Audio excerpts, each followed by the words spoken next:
Ginapangandaman na sa Department of Agriculture Region 9 ang posibleng epekto sa La Niña sa Zamboanga City, ilabi na sa supply sa bugas.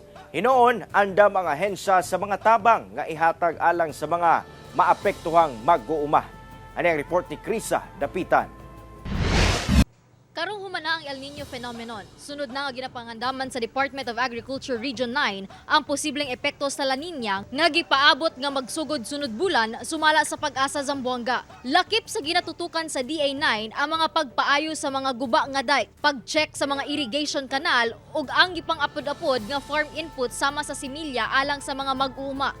Sa Zamboanga City, usa sa ginasiguro sa ahensya ang paigong supply sa bugas. Hinoon, paigo man ang supply niini sa tibuok Zamboanga Peninsula.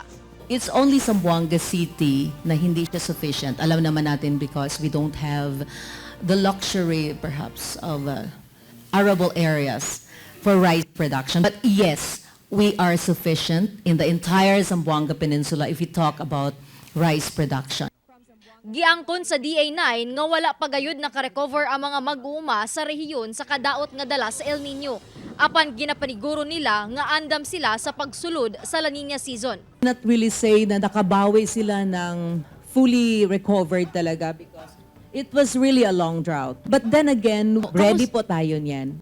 Kauban si Sim Romero sa kamera. Ako si Krisa Dapitan para sa One Mindanao.